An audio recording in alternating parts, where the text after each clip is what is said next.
हिंदी में यूपीएससी की तैयारी से संबंधित प्रोग्राम्स को देखने के लिए सब्सक्राइब करें स्टडी IQ IAS हिंदी। नमस्कार, स्टडी IQ IAS हिंदी में आप सभी लोगों का बहुत बहुत स्वागत है। मेरा नाम है विरत दुबे। आप सब लोगों को मालूम है कि यूएस में इलेक्शन का दिन है आज 5 नवंबर है, लेकिन अगर हम डेट की बजाय दिन पर गौर फरमाएं तो आज मंगलवार है और टॉपिक यही है कि यूएस इलेक्शन हमेशा नवंबर में मंगलवार को ही क्यों होते हैं। देखिए, आपको भी मालूम है ये मंथ जो है वो नवंबर का चल रहा है, नवंबर माह चल रहा है और नवंबर में आज की जो डेट है वो मंगलवार की है।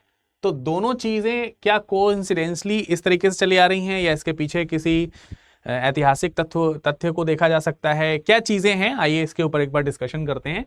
लेकिन यहाँ मैं आपको बता दूं कि हमेशा जो यूएस पिछले तकरीबन 180 सालों की ये परंपरा है कि हमेशा यूएस में जो ये इलेक्शंस हो रहे हैं, प्रेसिडेंशियल इलेक्शंस जो हो रहे हैं, ये मंगलवार को हो रहे हैं, वो भी नवंबर में ही हो रहे हैं, नवंबर में। तो अब बात आती है कि क्या नवंबर के किसी भी मंगलवार को हो रहे हैं या फिर सिर्फ पहले मंगलवार को हो रहे हैं या फिर उसमें भी कोई और लॉजिक है, इसके ऊपर डिस्कशन करना है। देखिए, पहले मंगलवार या फिर सोमवार के बाद आने वाले पहले मंगलवार, इन सब चीजों में थोड़ा सा अंतर है। उन सब चीजों को हम यहां पर देखेंगे। शुरुआत में मैं आपसे पूछ लेना चाहता हूं कि देखिए, दो चेहरे तो आपको यहां पर दिख ही रहे हैं, जिसमें से एक जो है वो वाइस प्रेसिडेंट कमला हैरिस जो है वो इस समय रेस में है, प्रेसिडेंशियल इलेक्शन में प्रेसिडेंट बनने की होड़ में चल रही हैं और उनके प्रतिद्वंदी जो हैं वो पूर्व के जो राष्ट्रपति हैं डोनाल्ड ट्रंप, वो हैं। डोनाल्ड ट्रंप जो हैं वो रिपब्लिकन पार्टी से आते हैं, आपको मालूम है, ठीक है। ये किससे आते हैं? रिपब्लिकन पार्टी से। और कमला हैरिस जो है ये डेमोक्रेटिक पार्टी से आती हैं। तो रिपब्लिकन वर्सेस डेमोक्रेटिक पार्टी या फिर कमला हैरिस वर्सेस डोनाल्ड ट्रंप यहां पर आपको दिख रहे हैं।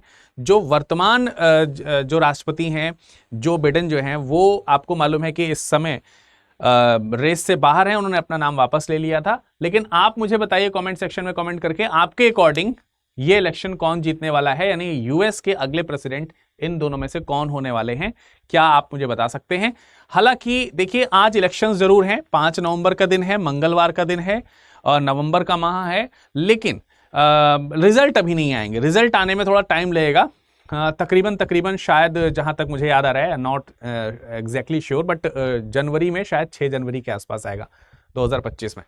तो आप मुझे बताइएगा कि उस समय कौन बन रहा होगा प्रेसिडेंट। बट हम डिस्कशन आइए कर लेते हैं कि नवंबर में मंगलवार को ही क्यों। Presidential elections 2024, why Americans vote on Tuesday in November. ये इकोनॉमिक टाइम्स में भी छपा था, अन्य खबरों में भी आपने देखा है। आइए इसके ऊपर एक चर्चा कर लेते हैं। अमेरिका में नवंबर के पहले सोमवार के बाद आने वाले पहले मंगलवार को हो रहा है इलेक्शन। ये चीज ध्यान रखनी है। अगर मैं कहूं कि पहले मंगलवार को हो रहा है, पहला मंगलवार, तो ये स्टेटमेंट गलत है, ये गलत स्टेटमेंट है। अमेरिका में नवंबर के पहले मंगलवार को नहीं होता है चुनाव होता है पहले सोमवार के बाद आने वाला, पहले सोमवार के बाद आने वाला मंगलवार। अब इसके पीछे भी लॉजिक है कि ऐसा क्यों किया गया है। अब आप सोच रहे होंगे कि सर, पहले सोमवार के बाद जो मंगलवार आएगा वो पहला मंगलवार ही तो होएगा। ऐसा हमेशा जरूरी नहीं है, क्योंकि हो सकता है कि किसी माह की शुरुआत मंगलवार से ही हो, ठीक है। किसी माह की शुरुआत यानी 1 तारीख नवंबर की जो है वो मंगलवार को ही पड़े, तो ऐसे में पहला मंगलवार 1 तारीख को ही पड़ जाएगा। 1 तारीख वहां पे इंपॉर्टेंट है, अमेरिका में इंपॉर्टेंट है। क्यों इंपॉर्टेंट है वो भी हम चर्चा करेंगे। तो देखिए, पहला मंगलवार नहीं, पहला सोमवार जो पड़ेगा उस पहले सोमवार के बाद आने वाला मंगलवार। ऐसे में ये जो मंगल होगा ये कभी भी 1 तारीख को होगा ही नहीं, कभी भी नहीं होगा ये 1 तारीख को मंगल, क्योंकि पहले आना है सोमवार अगर 1 तारीख को है तो कम से कम 2 तारीख को जरूर मंगलवार होगा, कम से कम 2 तारीख को पड़ेगा। 1 तारीख को तो मंगलवार जो पड़ेगा वो नहीं माना जाएगा। तो ये चीज आपको ध्यान रखनी है। ये थोड़ा सा एक मतलब हो सकता है कि आपके मन में इस चीज को क्लियरिटी ना रही हो पहले, अब शायद हो गई होगी। अब देखिए, ये परंपरा 1845 से शुरू हो रही है। 1845 से पहले ऐसी परंपरा नहीं थी। 1845 में कांग्रेस ने पूरे देश के लिए एक चुनाव दिवस तय करने की कानून पारित जो है वो किया, वहां के कॉन्स्टिट्यूशन में अमेंडमेंट किया गया और मतलब कॉन्स्टिट्यूशन में भी आप देखेंगे तो आपको यहां पर देखने को मिलेगा। तो भाई कांग्रेस ने पूरे देश के लिए एक ही चुनाव दिवस तय किया है 1845 के बाद से, तब से लगातार ये चीजें चली आ रही हैं। इसके पहले क्या होता था, जैसे 19वीं शताब्दी 1800 के दशक की अगर हम बात करें और 19वीं शताब्दी के मध्य तक की बात करें, तो 1800 के दशक के मध्य में गैर भूमि के जो स्वामी वाले जो लोग हुआ करते थे, यानी ऐसे लोग जो कि जिनके पास भूमि नहीं है, भूस्वामी जो नहीं है, और श्वेत पुरुष हैं, और जिनकी एज जो है वो 21 साल है, उस समय 21 साल की बात हो रही है, जिनकी एज 21 साल है, उन्हें वोट देने का अधिकार होता था, वो वोट दे सकते थे। यानी कि नॉन लैंड ओनर्स जो हैं, non land owners white man जो हैं अमेरिका के, उनको मतदान का अधिकार था अगर वो 21 साल के थे। लेकिन इससे क्या होता था, इससे अगर आप देखेंगे तो बहुत सारे मतलब इलेक्शंस जो है का रेंज बहुत वाइडर रेंज हो जाता था, यानी बहुत सारे लोग इसमें शामिल हो जाते थे, और ये इस कंडीशन को हैंडल करना, टैकल कर पाना, इसमें बहुत समय लगता था। बहुत सारे कर्मचारियों की नियुक्ति करनी पड़ती थी, चाहे वो सुरक्षा के दृष्टिकोण के कर्मचारी हों, चुनाव का आयोजन कराने वाले जो लोग हैं उनकी कमी पड़ जाती थी, बहुत सारी इस तरीके की चीजें होती थी। तो एक तो ये समस्या थी, मतलब इसका भी सोल्यूशन ढूंढना था। दूसरी एक बात और थी कि अलग अलग राज्यों में अलग अलग समय पे पहले चुनाव हुआ करते थे, और इसका इम्पैक्ट जो है बाद में चुनाव कराने वाले राज्य, चुनाव कराने वाले जो राज्य हैं उन राज्यों पर पड़ता था। इसका असर कैसे पड़ता था, जैसे जिस राज्य में पहले इलेक्शन हो गया उसमें रिजल्ट भी पहले आ जाता था, और उसके रिजल्ट का इम्पैक्ट जो है वो दूसरे राज्यों पर पड़ता था। मतलब अगर मन बना भी रखा है किसी ने कि हमें फला को वोट देना है, लेकिन वो देख रहा है कि लगातार राज्यों में तो इनकी सरकार बन रही है, तो इससे कई बार जो है ये चीज मन में परिवर्तन लाती थी। ये आ जाता है, स्वाभाविक है, आता है।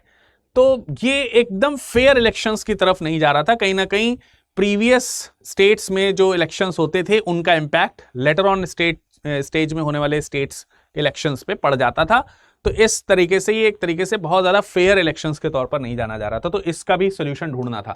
ये दो मुख्य कारण है जिसकी वजह से एक ही दिन में चुनाव कराने की, मतलब अब ये महीनों चुनाव होते थे, महीनों चुनाव हो रहे हैं, बहुत सारे लोगों को उसमें इन्वॉल्व किया जा रहा है, बहुत ज्यादा लोग उसमें इन्वॉल्व हो रहे हैं इन सब चीजों की वजह से।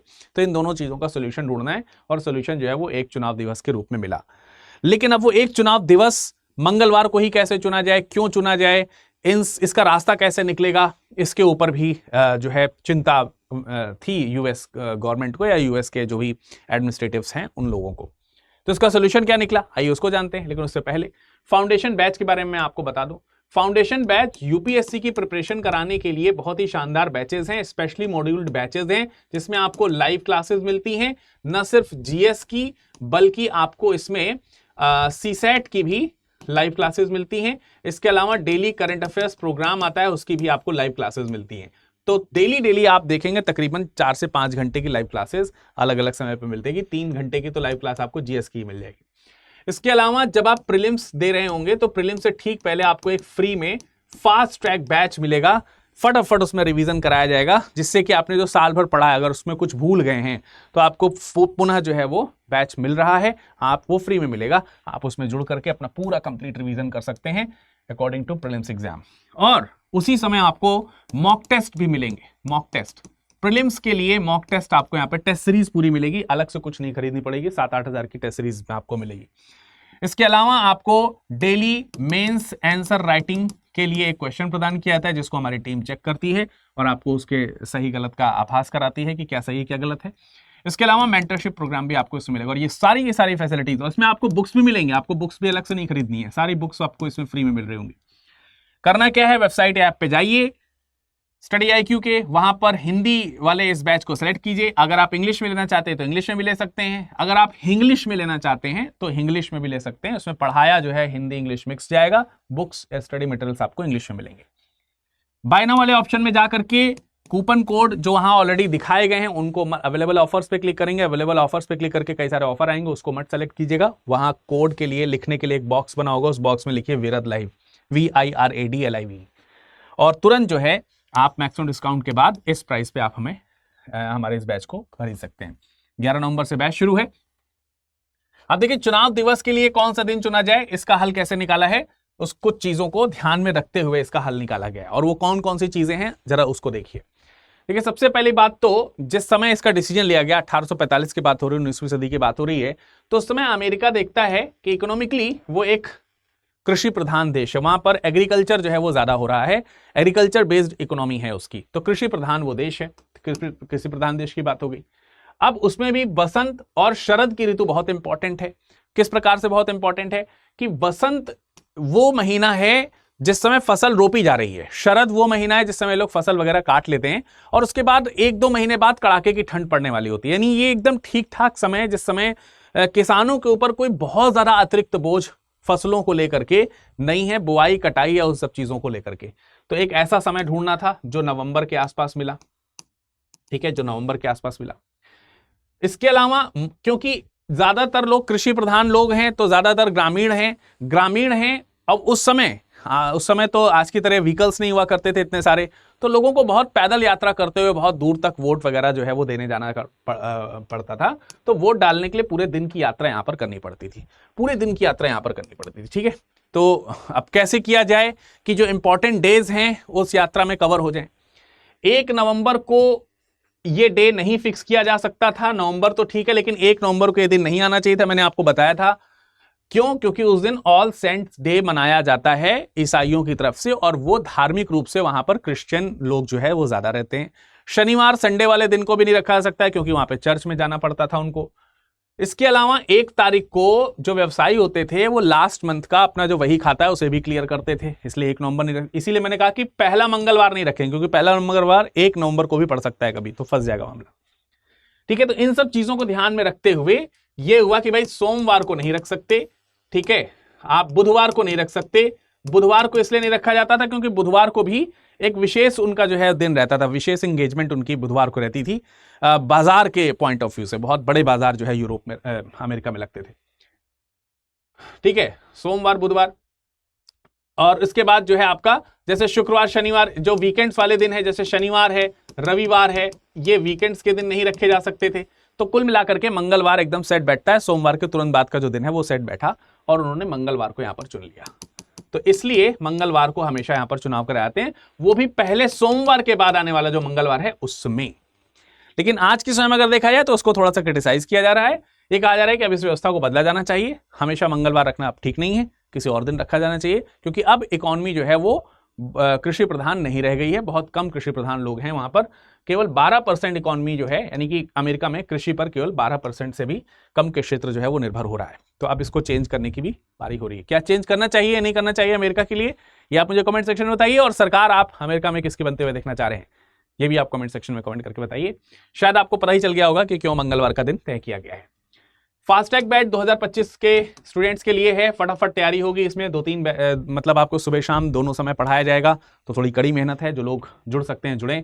नवंबर का बैच है, विरद लाइव कोड का इस्तेमाल करना है। 16 नवंबर से क्लासेस में शुरू होने वाली हैं। और जो 2027, ठीक है, 2027, 28 इत्यादि को देख रहे हैं, वो लॉन्ग टर्म बैच इत्यादि को देख सकते हैं। फाउंडेशन बैचेस सिरे से शुरू किया जाएगा, कुछ भी अलग से परचेज नहीं करना है, सिर्फ बैच परचेज करना है।